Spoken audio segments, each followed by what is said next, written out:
Já falamos de título, já falamos de resumo, já falamos de introdução, já falamos de relato de caso. Podemos ir para a discussão? Dou-lhe uma, dou-lhe duas. Discussão. O maior, doutor Luan, pode falar. Fique à vontade. Sim, doutor, existem alguns estudos, não sei se conseguem me ouvir. Sim, estou lhe ouvindo. Sim, existem alguns relatos de casos que fazem a representação da evolução clínica, ou, em alguns casos, quando se faz estudos relacionados a eventos adversos de alguns estudos apresentam por meio de um cronograma evolutivo este fenômeno. Eu gostaria de saber como é que muitas vezes, neste tipo de casos, será que existe um consenso para este tipo de estudos ou é mais uma, como é que eu diria? É mais o pensamento do próprio autor para escrever ou existe algum consenso em relação a Você esse está tipo de falando do situação? segmento do paciente, fazer uma imagem. Sim, sim, por meio de um gráfico ou alguma Sim, sim, tabela. sim, sim, sim, perfeitamente. Eu posso te mostrar lá no grupo algumas imagens de follow-up. É muito importante. Ah, professor, eu posso colocar uma imagem onde eu coloco uma seta.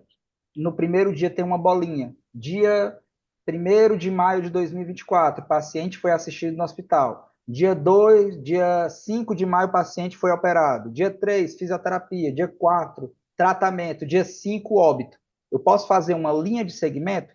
Pode e deve. Isso está preconizado pelo Care Guideline. Isso fica muito a critério do pesquisador e caso a revista peça. Nesses dois exemplos, a temporalidade não era algo fundamental, mas às vezes a temporalidade, por exemplo, tem um artigo publicado na Brazilian Journal sobre o tratamento com óleos essenciais. Então, tratamento com óleos essenciais para tratar ansiedade e distúrbios de sono. E os autores colocaram, sim, uma linha de segmento.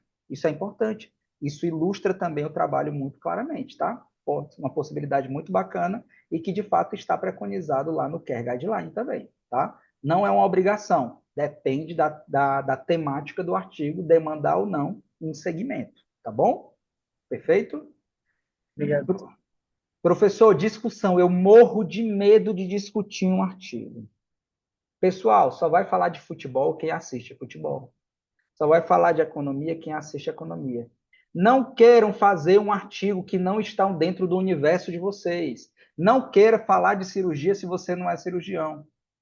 Eu, por exemplo, não quero escrever um relato de caso em artrite reumatoide.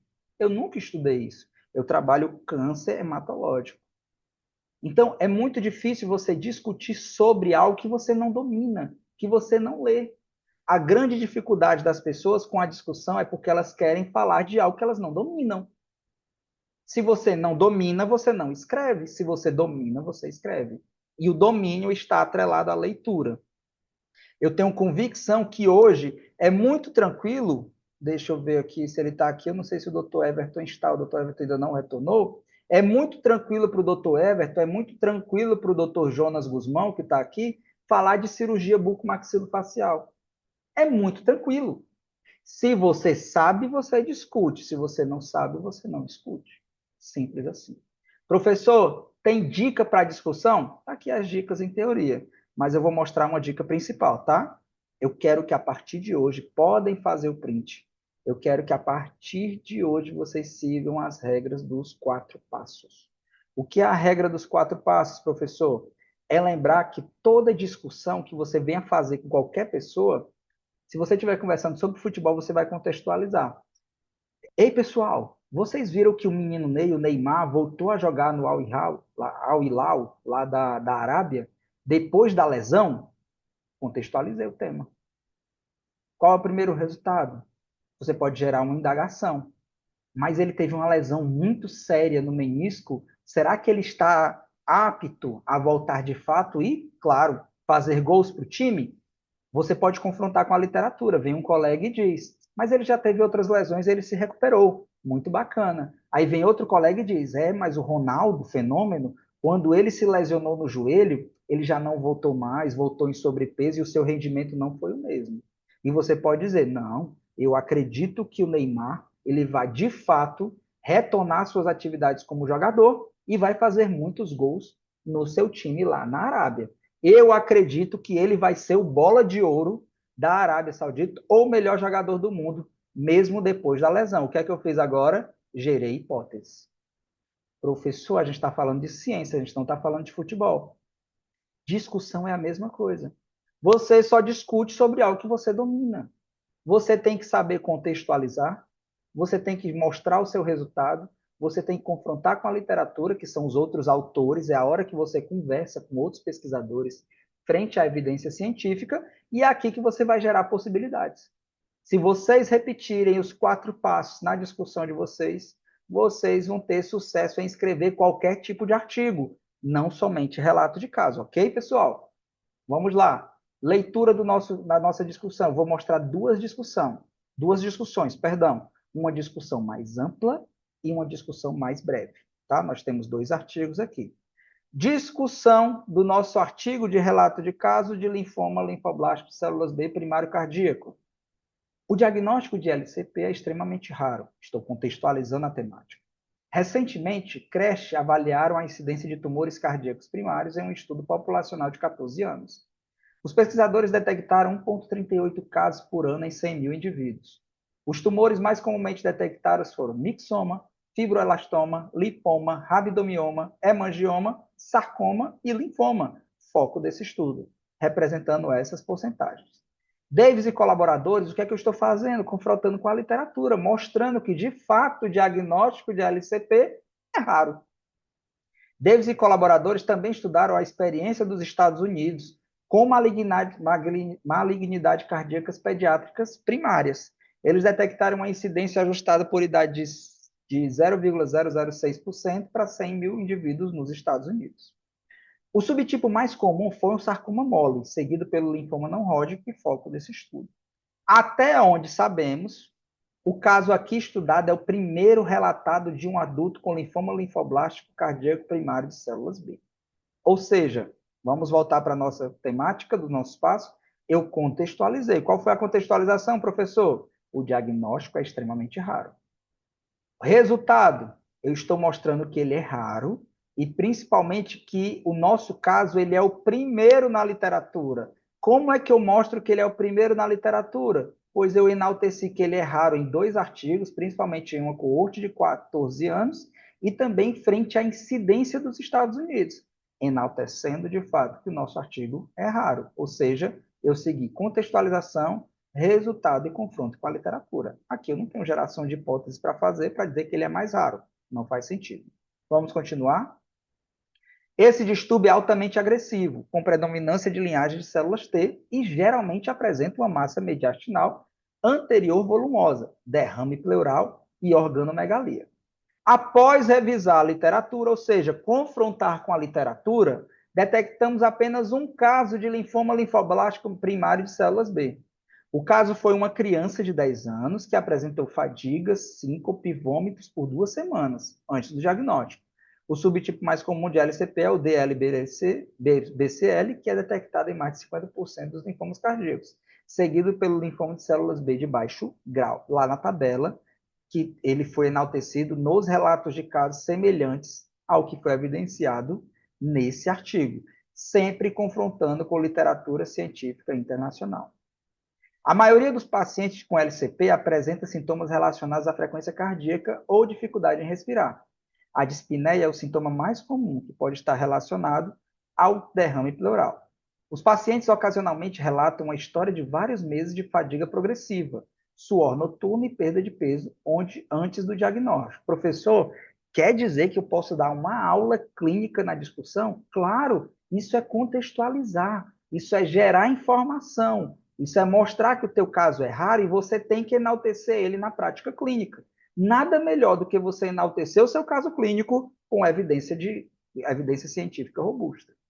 Detectamos um caso com um atraso de 9 meses antes do diagnóstico. Nosso paciente relatou dispneia progressiva por 4 meses antes do diagnóstico. Professor, então quer dizer que a ordem obrigatoriamente não é somente essa? a informar um resultado, confrontar com a literatura e gerar hipóteses? Eu posso confrontar com a literatura antes? Claro. Discutir é falar. Será que você é robotizado quando você está falando? Não, você conversa. Converse com a literatura, converse com os autores. E quem são esses autores? Quem são esses pesquisadores? Os artigos científicos. Arritmias e síncope são comumente detectadas. As arritmias mais comuns são fibrilação atrial, fluter atrial e bradicardia. Nosso paciente apresentou bradicardia sinusal relacionados ao comprometimento do átrio direito, uma nova característica do nosso artigo, ou seja, um novo resultado. O nó sinatrial é o marca-passo natural que inicia os impulsos para batimentos cardíacos. Se for bloqueado pelos glândulos linfáticos, sua função normal pode ser interrompida, ou seja, pelas lesões. À medida que são avaliados casos de arritmia, sempre deve ser utilizado a ecocardiografia. Se a ecocardiografia demonstrar qualquer massa no átrio direito, a chance de linfoma aumenta porque o mixoma atrial geralmente envolve o átrio esquerdo. O que é que eu estou fazendo aqui? Confrontando com a literatura no nosso resultado de bradicardia sinusal. De extrema importância, ou seja, gerando hipótese, gerando resultado, os autores expõem que também detectamos 2 pacientes que foram inicialmente diagnosticados como tendo cardiopatia hipertrófica, mas após a biópsia foram diagnosticados com linfoma não Hodgkin. Confronto com a literatura e apresentação de resultados. Falando de tratamento, foco desse artigo, para concluir a discussão, os autores expuseram que a maioria dos pacientes foram tratados pelo protocolo CHOP e R-CHOP, com resposta variável e muitos casos apresentam durações de sobrevida muito curtas, menos de um mês, com tratamento convencional de quimioterapia. A sobrevida em longo prazo é observada quando os pacientes foram tratados com terapia mais intensiva, como esse protocolo BFM, para linfomas linfoblásticos de grandes células e o autotransplante de medula óssea. 24, 29 e 24 meses foram, respectivamente, a sobrevida desses pacientes. O nosso resultado foi que, infelizmente, o nosso paciente apresentou rápida recorrência da doença, mesmo após o transplante de medula óssea. Para concluir a discussão, sugerimos, ou seja, toda conclusão de discussão tem que inferir resultados. Sugerimos que terapias intensivas, incluindo esses protocolos de quimioterapia e o autotransplante, sejam considerados como primeira linha para o tratamento de pacientes com envolvimento cardíaco mais extenso, como envolvimento biatrial e biventricular. A cirurgia não deve ser considerada o único tratamento, ou seja, a ressecção tumoral. O linfoma não Hodgkin é uma doença sistêmica e a quimioterapia deve sempre ser utilizada como tratamento. Detectamos pacientes que foram tratados com cirurgia por necessidade de manutenção da função cardíaca, mas os melhores resultados foram relatados quando a quimioterapia foi adicionada como complemento à cirurgia. Ou seja, eu tenho uma instrução de que o nosso paciente foi a óbito e teve uma recorrência muito rápida, mesmo após transplante, por isso que é recomendado que o transplante já seja uma medida mais intensiva para esses tipos de casos. Professor, como é que eu aprendo a discutir assim? Lendo e relendo. Professor, mostra uma discussão mais tranquila para eu começar de pequenininho. Olha a discussão do cutâneo pilimigras. Ai, perdão, falta concluir aqui. Às vezes a cirurgia não é uma opção de tratamento, porque o miocárdio é muito rígido devido à invasão tumoral. Modalidades modernas de imagem, incluindo a ressonância, pode ajudar a determinar o diagnóstico, como foi usado lá no nosso estudo. A revisão de literatura não revelou nenhum LCP tratado com radioterapia. Essa modalidade de tratamento é provavelmente perigosa para o coração devido ao aumento de chances de arritmias e fibrose do pericárdio. Outra instrução. Professor, vamos para uma discussão mais curtinha? Vamos sim. Olha a do cutâneo pilimigras. O cutâneo pilimigras é uma condição rara em que um eixo capilar ou fragmento penetra na pele superficial. Clinicamente, a CPM pode se apresentar como uma linha negra que forma uma erupção semelhante à lava migras, sendo reconhecida como cabelo encravado, cabelo que penetra na pele e cabelo que se movimenta na pele. Revisamos os casos descritos até o momento e encontramos 26 relatados de pilimigras, utilizando vários termos, como cabelo que penetra na pele, cabelo que se movimenta na pele, cabelo migrante ou cabelo encravado. Surpreendentemente, a maioria dos casos relatados foi de países asiáticos e indianos, o que pode ser explicado pela influência da etnia na estrutura do cabelo, ocasionando essa condição. No Brasil, Bernardes Filhos e colaboradores descreveram o primeiro caso relatado de CPM em um adulto com histórico anterior de dor no calcanhar direito que piorou ao andar. No momento do diagnóstico, os autores relataram a identificação de um fragmento capilar de 10 milímetros penetrando na pele. No entanto, até onde sabemos, este é o primeiro caso relatado na literatura que descreve visualmente a migração cutânea de um CPM associado à dor. Confronto com a literatura, primeiro contextualização da temática, confronto com a literatura e mostrando os resultados do nosso artigo. A etiologia da CPM ainda não está clara. Comumente, o diagnóstico de CPM pode ser confundido com lava migra cutânea. No entanto, a lava migra cutânea pode se mover em qualquer direção e geralmente resulta em trajetos mais sinuosos ou tortuosos. Lu e colaboradores, confronto com a literatura, afirmaram que a CPM pode ocorrer quando um cabelo em crescimento intradérmico é excluído do folículo. Além disso, Bernardes Filho descreve que a CPM pode ocorrer quando o eixo capilar é pisado pelos pés descalços do paciente e fica incorporado de forma oblíqua na camada superficial da epiderme, estimulando as terminações nervosas livres da epiderme, da derme superficial. Essa hipótese melhor explica o caso apresentado nesse estudo, geração de hipóteses, que provavelmente o caso aqui apresentado foi devido ao paciente ter pés ressecados e o pelo ter entrado de forma oblíqua na sua pele. Do ponto de vista clínico, a CPM pode aparecer nos dedos dos pés, sola, tornozelos, seios, bochechas, pescoço e abdômen. A dermatoscopia pode ser útil no diagnóstico desses distúrbios. Além disso, a CPM pode se mover em apenas uma direção linear e pode ser assintomática ou associada a uma leve dor. Conclusão de instrução para o profissional de saúde e poder estar apto a identificar as características clínicas do pili migra cutâneo.